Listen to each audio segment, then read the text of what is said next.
Boas, meus amigos, bem-vindos a mais um vídeo. Aqui estamos nós para a nossa sexta Masterclass Under 2,5, este mercado que vocês adoram ou não. Vamos ver, espero que sim, espero que gostem, porque é um mercado que tem boas oportunidades, tal como outros, não é? Por isso, vamos lá começar. Já sabem, este é o nosso sexto vídeo, já estamos a meio do nosso projeto, ainda temos que falar de handicaps asiáticos, em probabilidades, overs ao intervalo, empates ao intervalo, cartões amarelos e vermelhos, etc. e cantos.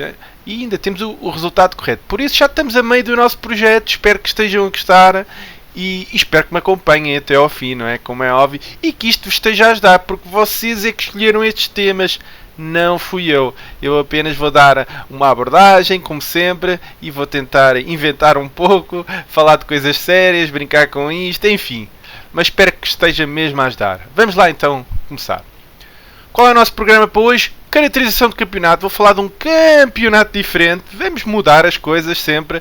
Tentar manter aqui um fator surpresa, que acho sempre interessante.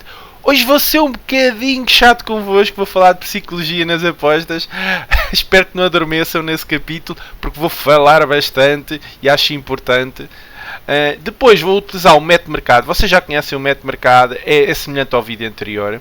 A aplicação prática e as conclusões. Por isso, vamos começar? Então vamos lá começar. Qual é o campeonato? O campeonato vai ser o campeonato japonês. Um campeonato que eu adoro, mas que a maior parte de vocês está a dormir à hora que os jogos dão. Por isso, é um campeonato muito interessante numa perspectiva punter para vocês, porque a maior parte de vocês não vai ver estes jogos. Por isso é um campeonato punter. Vejam, o campeonato está agora neste momento a 30%. Eu tirei isto da Soccer Stats. Coisas interessantes do campeonato nesta fase. Isto são os dados de 2019. Vejam. Vejam que o fator casa é bastante baixo. Ou seja, o que é que eu quero dizer com isto? Nesta fase, as equipas da casa estão a ganhar tanto como as equipas visitantes. Não tem tido muitos empates, curiosamente. E em termos de under, vejam, se o over está a 39%, o under tem que estar a 61%. Por isso, tem dado muito under neste campeonato. Agora, será que esse under tem tido valor? Já vamos falar sobre isso. Mas vejam algo muito interessante neste campeonato. Apesar disto não ser um vídeo para isto que eu vou falar, mas o que é que está a acontecer neste campeonato? Os jogos ao intervalo estão a acabar 0-0. Vejam, 47% dos jogos tem estado 0-0 ao intervalo. Muitos jogos sem golos HT, não é? E daí também a ocorrência de mais unders 2,5, não é? Normalmente o under 2,5, se não houver golos ao intervalo, é bastante provável que seja vencedor, não é? Porquê? Vocês já sabem, não é? Normalmente, na segunda parte, diríamos, metade dos jogos tem 2 golos, não é? Já falei disto várias vezes, mas haver 3 golos numa segunda parte é mais raro, não é? Normalmente é à volta de 20%, 25%, enfim, é pouco, são poucos os jogos que têm mais do que 2 golos na segunda parte. Por isso, não é de estranhar que este campeonato tenha estado com uma tendência bastante elevada de under, porque há muitos jogos a acabar ao intervalo. No entanto, a acabar 0-0 ao intervalo. No entanto, apesar de haver muitos 0-0 ao intervalo, vejam, apenas 7% desses 47 acabam empatados ao intervalo, o que torna uma liga muito interessante. Para quê? Para golos na segunda parte. Porquê? É um campeonato under, os golos acontecem praticamente todos na segunda parte, e como é um campeonato under, os golos vão pagar bem. Enfim, isto é um à parte, fica a dica, espero que aproveitem. Se algum dia tiverem a possibilidade de fazer estes jogos em live, que é o que eu adoro, é estes jogos em live, como é óbvio. Mas vamos lá, tendência de under do campeonato japonês, já vimos isto, e agora vamos ver a tendência dos últimos anos. Porque podemos ver aqui coisas esquisitas, não é? Então vamos lá. Aqui estão os dados, 2012 a 2018, vejam que estou a utilizar as mesmas ferramentas que utilizei no vídeo anterior, só que agora mudei para o mercado de under 2,5. E o que é que acontece? Isto é uma liga, não é? Vocês já podem ver aqui o resultado. É uma liga em que o under de referência é 50%. Ou seja, é uma liga de moeda ao ar, que é um pouco comum. é o que eu às vezes aconselho no mercado de under ou over 2,5, não é? Eu gosto de ligas em que o under esteja próximo de 50%, porque assim vamos ter aquelas odds de 2, não é? Basicamente, ou seja, a odd de referência, a percentagem de referência para esta liga, se olhar para os anos anteriores, é de 50%. Mas o que é que está a acontecer, não é? Este ano, em 2019, neste início de campeonato, está a ter muito under, está a ter demasiado under. O que é que pode acontecer agora no futuro? É se calhar agora no futuro poderão haver mais jogos em que vai dar mais golos, se acreditarmos naquele fenómeno de regressão à média, etc. Percebem? Mas para já está a ter demasiado under e é uma liga que costuma ter mais over do que está a mostrar agora. Por isso vamos ficar atentos. Mas vejam que nos últimos anos tem sido rolar os 50%, né? Aqui não há nada a dizer. Há aqui algumas, o 8, por exemplo, tem tido sempre under. Há aqui algumas ligas realmente com bastante under. Enfim, há equipas que não têm under, tipo o Sapor. Enfim, há várias equipas, mas o mais interessante é realmente ver que está com uma tendência under, mas não devia ser tanto under. Por isso poderá haver aqui oportunidades, se calhar não tanto no under, mais no over, não é? Porque se calhar os overs vão estar mais altos, que o mercado tende-se a ajustar a estas médias de mercado, por isso, mas enfim, vamos falar do under exclusivamente hoje, não é? Como eu estava a dizer, tem muita tendência de under, 61%, e a nossa referência devia ser 50%, não é? Ou seja, será que isto vai ajustar? Talvez, não é? Nunca sei o futuro, mas os outros anos mostram que tem andado ali próximo de 50%, e agora está um pouco exagerado. Vamos ver, não é? Podem ver, não é? Vejam este ano.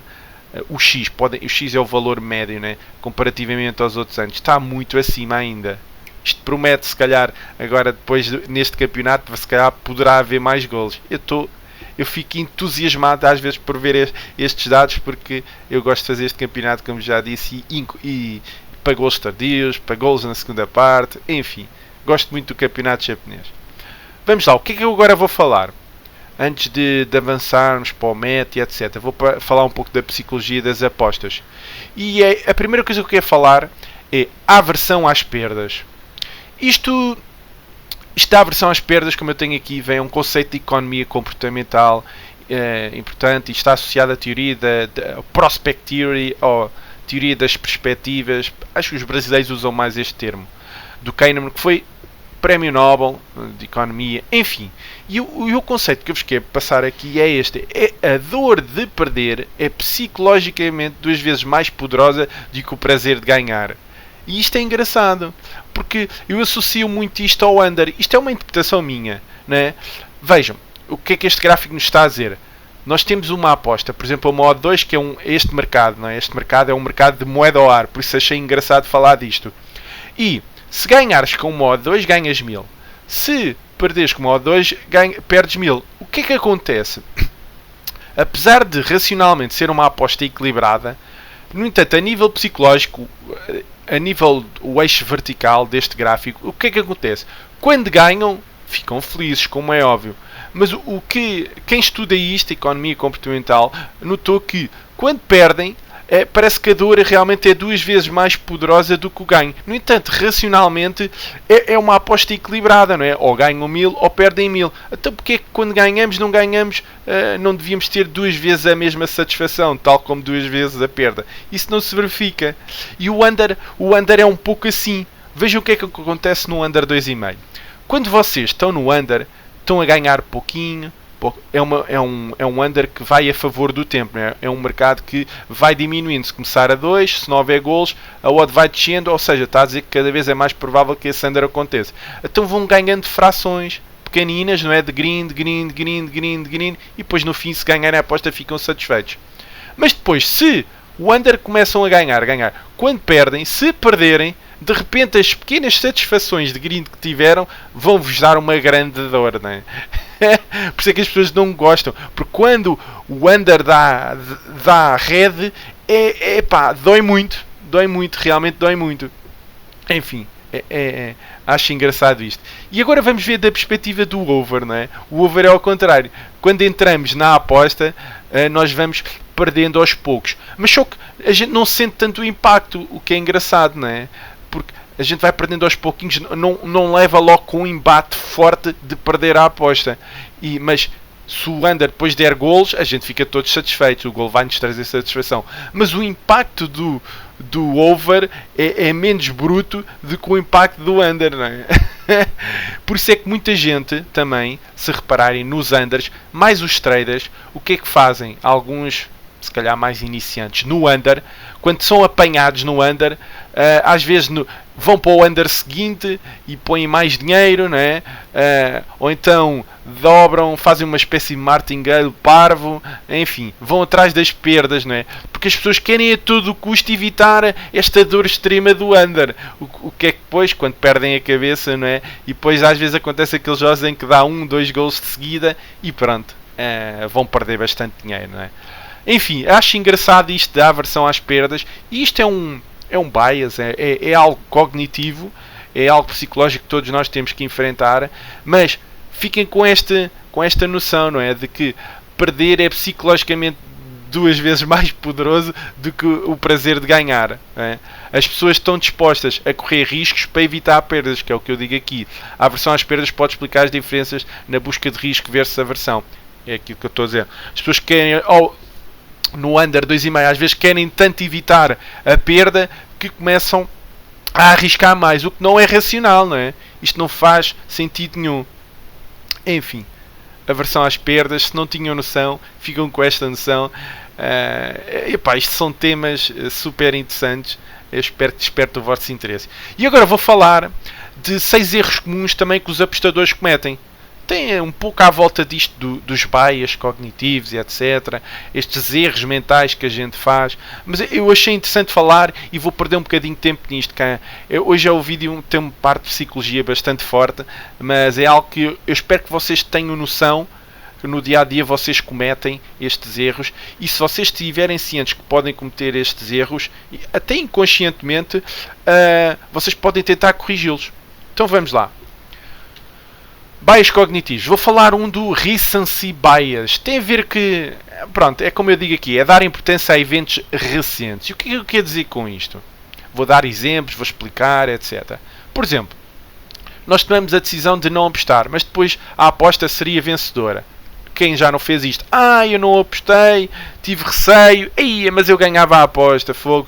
O que é que acontece às vezes? As pessoas dão importância a esse evento e na próxima aposta em que estamos naquela posição, apostamos, mas desta vez apostamos mesmo que a aposta seja má. Ou seja, não é uma situação semelhante, mas não é igual, não tem as mesmas variáveis, não tem as mesmas condicionantes, mas como ainda temos este receio de perder a aposta porque ela tinha sido vencedora anteriormente, a gente faz a aposta. E depois o que é que acontece? A gente, se for preciso, perde, não é? Enfim, ou então esta coisa, né? Fizemos uma má aposta e ganha, da próxima vez cometemos os mesmos erros porque ganhamos a aposta. Também isto há o reverso da medalha, né? Às vezes fazemos uma má aposta, não devíamos ter feito e ganhamos, ficamos felizes, não é? Mas depois, o que é que isto nos pode levar é continuar a fazer essa má aposta ou continuar a utilizar esses pressupostos para fazer essa má aposta que fizemos anteriormente e depois pensamos que vamos ganhar a seguir e não é verdade, não é? Enfim, temos de ter cuidado com este tipo de erros. Temos de ter cuidado com a importância que damos a estes eventos recentes. Outra coisa, por exemplo, aumentar o valor das apostas quando estamos numa boa fase. Às vezes estamos numa boa fase, não é? Numa hot streak, em termos em inglês, não é? E as pessoas ficam empolgadas e começam a apostar mais, não é? Querem fazer crescer a banca, não é? Os iniciantes, acontece muito isto, não é? Olha, já ganhei 5, 6 vezes seguida, agora vou aumentar a minha stake. Não, malta, tem que ter calma, não é? Se calhar, em vez de fazerem isso, não. Dão um mês, veem como é que correu esse mês. Se no próximo mês já tiverem uma banca maior, depois podem usar uma stake ligeiramente maior para tentar subir a vossa banca. Agora, não é porque num dia as coisas estão a correr bem que começam a aumentar a stake. Isto facilmente pode dar para o outro lado, não é? E depois começam a perder. Recency bias, não é? Ou então, outra. Desistir de uma estratégia ou gestão de banca porque estamos numa má sucessão das apostas. Isto também pode acontecer, não é? Estamos numa má fase e depois as pessoas perdem a cabeça, tipo aquele exemplo do under 2,5, não é? Que tentam entrar atrás do prejuízo, esquecem-se da estratégia, esquecem-se da gestão de banca, só porque temos de uma má sucessão. Estão a dar demasiada importância à má sucessão. É chato ter redes, mas eles fazem parte, percebes? Enfim. Um exemplo muito, muito engraçado foi este, né? Quando o Leicester ganhou a Premier League na época 15-16, as casas de apostas tinham odds de 5.000 para 1, por exemplo. Com este efeito épico, que é o que eu digo assim, na época seguinte houve mais punters a apostar nos underdogs, porque ainda iam acreditar que poderia existir uma outra equipa que sobe de divisão a ganhar. Pá, aquilo foi um evento 1 no milhão, não faço a mínima ideia, aquilo foi altamente improvável, mas aconteceu, não é? Mas como os punters ainda se lembram desse evento, então há sempre aqueles que acreditam neste tipo de jackpots em odds muito improváveis. Enfim, os próprios bookies se calhar subestimaram o odd, porque agora se calhar já não encontram este tipo de odds. Se calhar, e eu já vi, e agora se calhar é de 1 para 500 ou algo do género, o que é bastante interessante. Tanto os punters vão sobreestimar, né? As casas de apostas subestimaram, mas agora já corrigiram um pouco este valor, nunca se sabe, né? Porque na altura isto deu muito prejuízo a muitas casas de apostas, né? Enfim, estão a ver estas odds. Enfim, recency bias, cuidado à importância que dão aos eventos recentes. Isto é o primeiro erro. Segundo erro, este é um clássico, a falácia dos jogadores, ou gamblers fallacy, a tendência de procurar padrões no passado que não têm qualquer valor preditivo. Vejam, eu nestes vídeos tento procurar padrões no passado, mas é para ter uma ideia das odds, eu consigo ser racional o suficiente para perceber que isto não é um modelo de predição. E eu nunca disse que era um modelo para prever, é um modelo para estimar odds, para ter uma ideia do número de ocorrências de certo tipo de jogos, etc. Agora, não se colhem muito a isto, não é? Analisem o jogo, vejam mais variáveis, não é? Isto é para terem uma noção do que acontece, perceberem como é que o jogo funciona, como é que funciona um jogo com um grande favorito, com um forte favorito, etc, etc. Estão a ver a ideia, não é? Mas vou dar vários exemplos, falácia de jogadores. A da roleta é o clássico, né? Saiu 20 vezes vermelho, agora deve sair preto, né? Quando vem uma grande sequência de vermelhos na roleta, por exemplo, pensam que, olha, isto já saiu tanto vermelho, agora deve estar na altura de sair preto. Numa sequência de longo prazo, faz sentido pensar isso, né?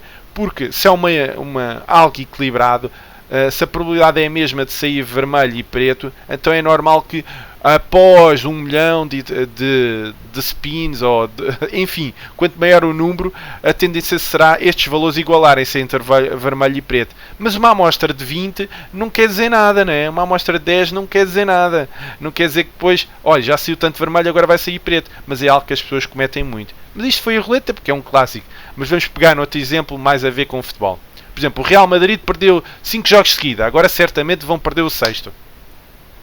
No entanto, os jogos são independentes e o que aconteceu no passado não é indicativo de que vão ganhar no futuro. Isto acontece muito, né? As pessoas veem os últimos 5 jogos ou os últimos 3 jogos, a equipa tem estado a ganhar, agora vai ganhar também. Não quer dizer nada. As condições não são as mesmas dos jogos, né? Cada um jogo é independente do outro. Poderá haver uma pressão para a equipa ganhar, mas isso não quer dizer que lhes garanta a vitória, né? Por isso, cuidado, né? Quando utilizam estatísticas de amostras muito pequenas, né? Vocês têm que ter clareza para perceber que aquilo não é um modelo de previsão. Aquilo pode-vos dar uma condição da forma da equipa. Olha, a equipa está em boa forma. Agora, como é que a gente traduz a forma em probabilidade? O que é que isso vai? Se calhar poderá puxar a probabilidade do evento mais a favor de uma equipa ou menos a favor da equipa. Mas não está a prever que a equipa vai ganhar. Cuidado com esta falácia dos jogadores, não é verdade? Mais exemplos. Alguns apostadores acham que quando ganham várias apostas de seguida estão numa hot streak, o que leva a apostarem em mais jogos do que o habitual para tirar vantagem. Tem aqui um erro, não interessa. Vantagem. Esta sequência é apenas produto da variância, não é produto de sorte e azar. O mais certo é a próxima aposta ser produto da percentagem de acerto histórica. Tem aqui alguns erros. Malta. E é verdade, né? Estão numa boa sequência e depois as pessoas esquecem-se às vezes da gestão de banca, né? Malta, não pode ser. Não pode ser. Vocês têm que ser metódicos, têm que seguir a vossa gestão de banca e não alterá-la. Se depois quiserem no futuro alterar a vossa gestão de banca. Faça uma reavaliação passado um mês. Pronto. Agora, não é porque estão numa boa fase, depois vão apostar mais, vão sair do vosso plano. Não. Sejam consistentes, tenham um padrão de trabalho, metódicos, porque senão, facilmente, quando podem estar a ter muitos gringos, pensam que isto agora é pá, hoje ninguém me para. E depois começa a ver o reverso da medalha. Faz lembrar as pessoas, por exemplo, também vão ao casino. Às vezes ganham e deviam sair, não é? Porque tiveram sorte. O casino é uma questão de sorte, basicamente. Mas não, quando se ficarem lá demasiado tempo, tudo o que ganharam vão perder, vão devolver ao casino, percebem? Enfim. Este falácia de jogadores muito conhecida, por isso estejam atentos a ela, estejam cientes dela, é como o recency bias. Outra, outcome bias. A julgar as decisões do seu resultado não pela qualidade da decisão. A qualidade da aposta é baseada no processo que levou à mesma e não no resultado. Eventos individuais são apenas sorte aleatória. Isto é um clássico, outcome bias, não é? Isto aqui, quer dizer, é este exemplo que eu tenho aqui. As apostas que se perdem são sempre más apostas. Quantas vezes eu não vejo isto, né? Quantas vezes, se calhar, os mais iniciantes não dizem isto? Eu perdi a aposta, fiz uma má aposta. Não tem nada a ver, se calhar até pensaste bem, mas simplesmente não te... É fator da variância, da sorte do jogo. O futebol tem uma componente de sorte muito elevada, não é? E depois as pessoas pensam, não, uma boa aposta, e eu já vi pessoas, uma boa aposta é aquela que se ganha. Mentira, não tem nada a ver, não é? Não tem nada a ver. Enfim. Por exemplo, vejam este exemplo em termos de odds. Aceitar o modo 1.5 para um evento que é do estilo moeda ao ar. Ou seja, a gente sabe que é um evento que estamos a ver um jogo, ou nem precisa de ver o jogo, uma aposta punter. A gente sabe que, isto aqui é 50-50. Chegávamos à conclusão que isto, o under 2,5 é 50-50, mas estavam a oferecer um modo de 1.50. E as pessoas até ganham essa aposta, apostaram 1.50 para um evento que se calhar era de 50%, e no entanto era uma péssima aposta. Agora, porquê? Porque é uma aposta sem valor, não é? Vocês estão a aceitar um preço que não é justo para o evento que vocês consideram, não é? Se é um evento de 50%, a odd devia ser de 2 e não de 1.5, não é? É aquela história de apostar com valor. Mas pronto. Mas depois acham que foi uma boa aposta porque ganharam a aposta. Errada. Agora, aceitar a mesma aposta por modo 2,50 e perder. Mas era uma boa aposta. Era uma aposta com valor esperado positivo. Mas se calhar alguns de vocês, mas essa aposta eu perdi. Por isso é uma má aposta. Errada. Não. Isso é um principiante. O principiante é que pensa assim, não é? Enfim. Uma boa decisão de apostar mantém-se independente do resultado final. Isto que eu quero que vocês percebam no outcome bias, né? Não se guiarem só porque ganharam ou perderam a aposta. Todo o processo, não é, de análise é que vos diz se estavam a tomar uma boa decisão ou não. Não é o resultado, é o produto da vossa decisão, não é? Mas nem sempre as coisas correm como a gente deseja. Mas apostem com valor, não é? Uma análise é... As pessoas depois baseiam-se em amostras pequenas, mas a análise deve ser feita tendo em conta uma amostra de grandes jogos e não eventos individuais. Né? As pessoas às vezes dizem, não é? O jogo passado deu under ou over, etc. Por isso este também vai dar. Não podem ver assim, né? Tem que pegar em amostras de grandes jogos, tem que perceber. Né? Estatisticamente ou matematicamente precisamos sempre de amostras grandes. É difícil de julgar algo com amostras pequenas. Por isso é que é tão difícil fazer previsões no início de temporada, porque as estatísticas ainda são fracas. É mais fácil fazer previsões no final de temporada. Pronto. Enfim. Um pouco por causa das estatísticas. Não estou a dizer mesmo no final também, atenção, porque depois há aquelas necessidades de equipas de ganharem a Europa, ou terem acesso à Europa, ou fugirem da despromoção. Depois é um outro capítulo, mas estão a perceber a ideia, não é? Quanto maior a amostra, mais fácil é então realmente perceberem racionalmente e fazer apostas. Enfim. Agora, não me venham para cima de mim, não é? As apostas que se perdem são sempre más, não. Ou seja, isso é o outcome bias. Tenho este bias do resultado, não é? Tenho a noção, não é? Que realmente isso é um erro que vocês estão a cometer. Vamos ver mais. Hindsight bias. Todos nós conhecemos estas pessoas que dizem, não é? Eu sabia que isto ia acontecer. Eu sabia que esta equipe ia perder por causa de... Como é que eu não vi isto? Era óbvio. Isto pode ser um problema, porque começamos a duvidar das nossas decisões. Pode levar a alterar estratégias e a mudar o processo. temos de ter cuidado, não é? Isto do hindsight, a gente começa-se a duvidar de nós próprios. Isto acontece muito, não é? Eu vejo muitas pessoas que duvidam de si próprias quando começam a levar um red, ou então quando queriam apostar, mas depois não apostam em algo porque ainda têm a memória recente desse red, né? Depois os bias estão todos ligados, né? Enfim, isso pode ser um problema. Começam a duvidar das vossas decisões, que se calhar até a vossa estratégia é racional e depois leva-vos a levar porque estão numa má sequência, etc, etc. Isto também é um clássico. As coisas parecem óbvias depois do evento acabar, porque já sabemos o resultado final. É fácil de justificar algo no final, né? No final é fácil dizer: pois isto eu não ganhei por causa disto, ou eu ganhei por causa disto. No final é fácil dizer isto, né? Mas cuidado, este hindsight bias, né? Eu acho engraçado estas coisas, desculpem lá. Enfim, continuando. Isto tudo não quer dizer que automaticamente que o nosso processo de previsão não é inteligente ou que tem falhas de raciocínio, não é? É isto que é um pouco o que eu vos estou a dizer, não é? Lá por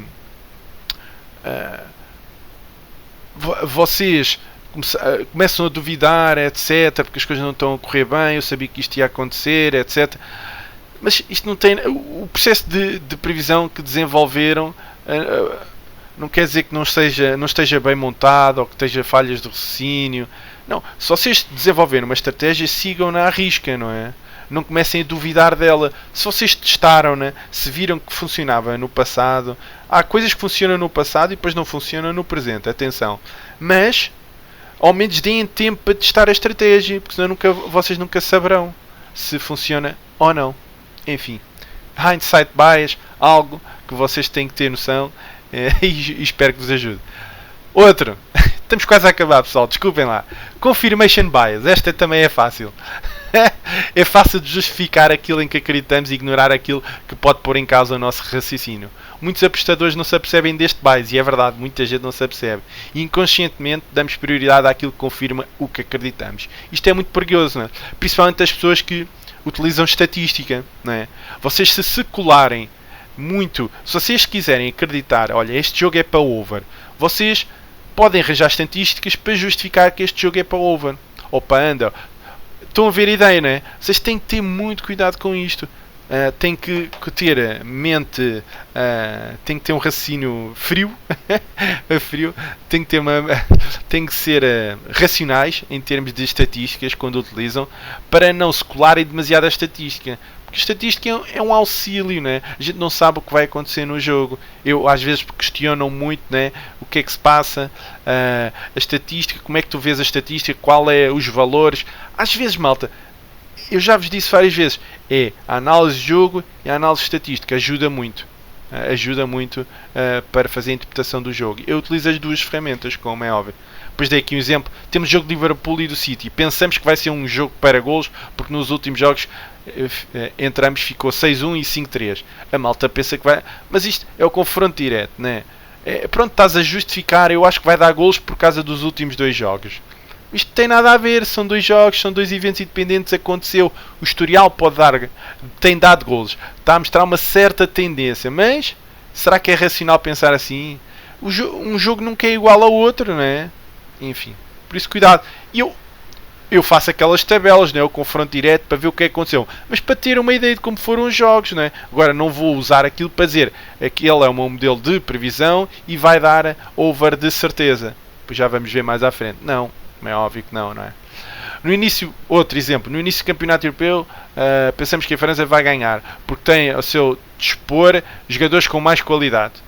Pronto, quando foi o campeonato europeu, a França era um dos grandes favoritos, no entanto ganhou Portugal, não é? Contra todas as expectativas. Enfim, lá está, lá por terem jogadores com maior qualidade não quer dizer que ganhem, né? Olha a Liga dos Campeões, né? O Ajax ganhou a Juventus, Real, etc.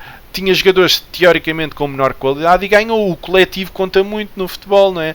Se uma equipa pode ter grandes jogadores, mas depois não souberem jogar, em conjunto é complicado. Isso vê-se muito no campeonato do mundo, não é? Junta-se jogadores de diferentes países para fazer uma seleção. Às vezes os jogadores não têm os mecanismos, não é? Ainda não estão habituados uns aos outros. Por isso, cuidado, não é? Enfim, outro exemplo. Nós acreditamos que o Benfica é bastante superior. Por isso, posso dar uma desvantagem de menos 1.5 golos contra o Tondela. Pronto, eu sou do Benfica, né? Realmente acho que é muito superior. Mas atenção, não é? Será que o Benfica vai ganhar por 2 golos de diferença ao Tondela? Pá, temos de ter cuidado, né? Lá por eu achar que é bastante superior, não quer dizer que eu vou arranjar estatísticas. O Benfica nos últimos jogos ganhou por 3, por 8, por 7, então deve dar estes 2 golos facilmente ao Tondela. Não, malta, calma com isso. Não, é fácil de arranjar estatísticas para justificar os nossos pontos de vista. Mas sejam racionais, tenham calma. Será que faz sentido? Mesmo estes 2 golos, depois a odd tem valor. É porque se a odd do Benfica estiver baixa demais, não é por dar um handicap negativo que ela tem valor. A odd fica mais alta, estão a dar uma desvantagem. Mas se a odd de base já não tinha valor, esta também não vai ter de certeza. Por isso, cuidado com estas coisas. Enfim, vamos ao último. Já está longo. O bandwagon effect. As pessoas fazem algo porque as outras pessoas também estão a fazer. Independente daquilo que acreditam, está certo ou racional. Isto é um exemplo. É o exemplo do rebanho, não é? As pessoas seguem o rebanho. Se uma faz, a outra faz. Depois, como já há duas a fazer, a outra também acha que deve fazer, etc, etc. Eu vou dar este exemplo de boxe e depois já vou dar um de apostas, etc. O combate do Conor McGregor contra o Floyd, né? Apesar da pouca experiência de boxe, nos books existiam imensas apostas a favor do McGregor, porque acreditavam que o Floyd estava demasiado velho e o McGregor já deu KOs no MMA, não é? Na realidade foi um combate sem história, que os leitores já sabiam quem ia ganhar. E é verdade, estava mais que visto que o Conor é um combate de boxe. Algo que o McGregor, que o Floyd, desculpem, tem experiência, estava invicto. E depois é o espetáculo, tá? Depois também acredito que existam interesses por trás, né? Mas a ideia é que se fez muito dinheiro e houve muitos patos a apostar no McGregor porque achavam que era desta vez que ia ser quebrado o recorde dele. Mas é uma pessoa que não tinha experiência no boxe. O boxe tem muito skill, não é envolvido, não tem nada de sorte. Também tem muita corrupção, é verdade. Mas se um jogador é muito mais experiente naquela arte do que o outro, dificilmente ganha. É complicada, enfim. Mas começaram a entrar muitas apostas a favor do McGregor e houve muitas pessoas a fazer essa aposta. Foi para perder dinheiro, basicamente. Mas foi bom para quem apostou no Floyd. Apesar da outra estar muito baixa, lembram-se? Enfim. Outra. Esta é para a malta do Facebook, né? Vou pagar para aderir ao grupo de Facebook. Esta inventei eu. Porque já está numa sequência de 6 grindes de seguida. Ele percebe muito de apostas. Atrai muitas pessoas porque amigos convidam. Na realidade, não é? Este tipo de coisas. Na realidade, ele poderá estar numa sequência positiva, mas que é produto da variância e sorte. Não tem nada a ver com o skill. Não é uma amostra de 6 tipos de grind de seguida que vai mostrar que aquela pessoa é boa, não é? E o que é que acontece muitas vezes a páginas de Facebook? Passado algum tempo, a página é encerrada. Porquê? Porque no longo prazo é impossível escapar à falta de skill que as pessoas possam ter, não é? Porque no longo prazo depois começam a aparecer os reds e depois desaparecem as sequências, não é? E pronto, vai ter um valor esperado negativo. E se a pessoa fosse assim tão boa, não é? Para que é que eu haveria de dar a tipos? Não é? Para ganhar dinheiro com isso? Até pode ser que sim. Mas a maior parte das pessoas não são bons tipsters. Eu duvido mesmo que no Facebook haja bons canais de tipos. Mas se vocês conhecem, força. Agora, não se baseiem em amostras pequenas de jogos. Né? Se for uma pessoa que já tem um bom historial, 100, 1000 apostas, por exemplo, e realmente for lucrativo, se calhar é alguém interessante. Agora, não é num conjunto de 20, 30 tipos que vocês tiram a conclusão que ele é bom. Normalmente quem faz este tipo de grupos depois, quando as coisas começam a dar para o torto, fecham a página e repetem o processo. E depois há mais patos outra vez, porque eles depois hão de apanhar uma sequência ou manipulam mesmo os resultados, não é? Isso também acontece muito, é fácil de manipular resultados. Eu consigo fazer uma página em que estou sempre a ter grindes, se for preciso, não é? Não é por aí. Enfim, vocês conhecem todos estes temas. E pronto. Malta, aqui eram os 6 tipos. Não me quero prolongar, mas quero-vos recomendar um livro, não é? Muito bom. Existe a versão em inglês e em português. Se não leram, leiam. Fala um pouco muito destas coisas. É super interessante este livro. As duas formas de pensar. Nós temos a forma do senso comum, entre aspas, do nosso dia a dia, e a forma racional. Claro que a forma racional é mais lenta, é mais demorada, e as duas formas têm que interagir, e E é importante a forma de simplificar, não é? Porque senão a gente não se mexia. Se o nosso cérebro tivesse que processar informação difícil a toda a hora, levantar um copo, levantar-me da cadeira, a gente não se mexia, não é? Não, isto faz parte. Só que a forma simples de pensar, a forma de senso comum, é o que nos leva àqueles erros que anteriormente falei, percebem? Mas leiam um livro, é uma boa leitura, é uma obra-prima, sem dúvida, e é de um vencedor do Prémio Nobel. Por isso, fica aqui a minha recomendação do livro. Peço desculpa por falar muito hoje desta parte de psicologia, mas como era um mercado de under, achei interessante falar sobre isto. Porque as pessoas têm medo de fazer unders e acho que agora percebem porque é que as pessoas têm receio de fazer under, não é? E quando na realidade, por exemplo, neste campeonato é um mercado de 50%, mas a dor de perder é muito superior à dor de ganhar. Enfim, estão a ver a ideia, não é? Agora, pronto, vamos sair disto, psicologia, vocês já estão fartos de me ouvir, e vamos falar do método. O método está aqui, pronto, fiz exatamente o que fiz no vídeo anterior, separei intervalos de odds para ter uma ideia da odd, para estimar a odd para o tipo de confronto, não é? Vejam, eu estou a estimar uma odd, isto não é um modelo de previsão, eu estou a tentar caracterizar as equipas, dados confrontos, para ter uma ideia aonde é que a odd devia estar. Será que é bom esta previsão ou má? Não sei. A verdade é que, em termos de odds, vejam que as odds, ao longo destes anos, até 2018, se fizeram uma média, estão muito próximas de 2. As odds dos unders no Japão deviam ser próximas de 2, não é? Se virem um under a 1,60, se calhar não é uma boa aposta, percebem? Mas se virem um under muito próximo de 2, pode ser uma boa aposta, porque realmente a história mostra isso mesmo, que é um mercado de 50%. E onde é que os unders são mais prováveis? Nos jogos mais competitivos, também faz sentido, não é? E nos jogos menos competitivos, onde existe um forte favorito, é onde é menos provável. Vejam, por exemplo, os fortes favoritos. Está engraçado aqui. O ano passado não houve nenhum over nos jogos de mega favoritos. Foi tudo unders. É impressionante, não é? Quando era um forte favorito em casa, deu 100% de under. No entanto, há 2 anos atrás, dava sempre over, quase que não deu under. O que também é super engraçado. Este, por exemplo, o ano passado fugiu um pouco à normalidade, né? Porque os jogos de mega favoritos, normalmente são os que dão mais over. Normalmente, como podem ver, são os que dão mais overs nos anos anteriores. Tem mais under, por isso tem que dar menos.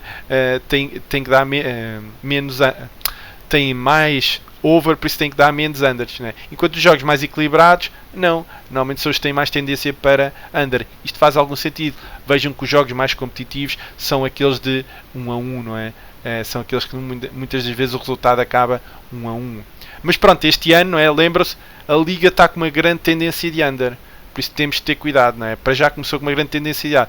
Mas eu acredito que daqui, se calhar, a algumas jornadas, vão começar a aparecer mais golos. Para já eu não me chatei, não é? Porque ainda por cima os jogos acabam 0-0 ao intervalo, quase 50% dos jogos acabam 0-0 e os gols estão todos a acontecer na segunda parte. E eu tenho gostado muito disso, porque eu gosto de trabalhar muito as segundas partes. Enfim, está aqui 2018, a variância, como fizemos. Vejam, em termos de jogos, ainda não tive jogos de grandes favoritos, nem fora ou em casa ou fora. Em termos de odds, os equilibrados estão com a odd 2, estão com a odd bem estimada, comparativamente aos anos anteriores. Agora, os outros tipos de confronto têm ocorrido mais under, por isso é que estas odds estão mais baixas este ano. Mas eu penso que a tendência será, não é? Por exemplo, aqui o small favorito, se o histórico dá mais ou menos 1,98, a tendência será haver um bocadinho mais de golos neste tipo de confrontos, se calhar futuramente. Vamos ver se existirá esta coisa, o que eu chamo de regressão à média, não é? Vamos ver. Pronto, o que é que eu fiz a seguir? O head-to-head, o habitual. Vejam, há confrontos em que realmente tem bastante under e outros têm menos under. Estes que estão a vermelho, né, os mais vermelhos, são os que têm menos under, ou seja, é mais perigoso, tendo em conta o historial. Lá está, é um historial, isto não é um modelo de previsão, mas é sempre bom, né, ter uma ideia de qual é o comportamento das equipas, uma com a outra. Né? Às vezes há derbys, no Japão também existem derbys, né, e coisas do género. Por isso alguns jogos parece que têm tendência mais para over do que para under. E então eu fiz a tabela head-to-head. Vamos para a aplicação prática. Aplicação prática, eu peguei aqui nos jogos, 11 de maio, 12 de maio, porque é que eu digo que muitas pessoas não fazem? Já estão a ver pelo horário, não é? 6, 7, 5 da manhã, não é? A esta hora a maior parte de vocês está a dormir. No entanto, acaba por ser uma liga se calhar interessante para as vossas apostas punter, não é? Vocês fazem de um dia para o outro e depois... quando acordarem, ou têm red ou têm green, pronto, começam com um sorriso ou ficam mais tristes. Mas eu peguei aqui num jogo, vejo, o Osaka com o Yokohama. É um jogo competitivo, podem ver pelas odds, estão as duas abaixo de 3, não é? Ou seja, a nossa estimativa era 1,93. Vejam que nestes jogos competitivos tem sido 50%, está um pouco dentro do que a gente espera. Neste momento no mercado estão a oferecer 2.1, mais ou menos, está muito próximo de 2. No entanto, o confronto direto tem sido over por causa disto, né? Vejam que a liga está com uma tendência de under, aqueles 39%, né? Desculpem, os 61%, 39% é o over, mas como o confronto se calhar entre as duas equipas tem dado golo, o mercado ajustou, não é? Está a pesar se calhar o confronto direto das duas equipas, talvez, mas esta aposta poderia ter valor, não é? Apesar que o confronto não tem dado bastantes golos. Aqui está uma ideia, né? A aplicação prática, utilizando a nossa tabela de MET, muito à semelhança do que eu fiz no vídeo anterior. Por isso, malta, está aqui. Se vocês quiserem ver novamente o que é que poderá ser interessante para os outros jogos, já sabem, definem identificam o confronto, veem a odd e veem se está numa boa gama. É provável que a maior parte das gamas os jogos tenham o under um pouco esmagado, neste caso. Porquê? Porque começou com poucos gols esta liga, né? Aliás, vimos inicialmente isso mesmo, né? Começaram com muitos 0-0 ao intervalo e depois, claro, é difícil de haver over 2,5 na segunda parte. O resultado mais comum era o 1-0, tinha alguns 1-1, curiosamente, mas pronto, tem dado under para já. Enfim, aplicação prática. Malta, é tudo. Vamos então resumir, não é? Liga japonesa, a referência é de 50%, um mercado ótimo para quem gosta de trabalhar em odds de 2, por isso aproveitem. O que eu digo para o under também podem aplicar para o over, como é óbvio. Aliás, se vocês estiverem a estimar que de repente vai haver uma reversão, podem apanhar preços de golos bastante altos, não é? Porque neste momento a liga tem estado com uma tendência de under, mas eu acredito que isto possa mudar depois, futuramente. É o que eu estou a dizer aqui, tendência de under de 101% em 2019, contrariamente ao histórico que era de 50%. A regressão é para quando? Quando é que os valores vão normalizar? Não faço a mínima ideia, mas gosto de pensar que as coisas vão mudar, não é?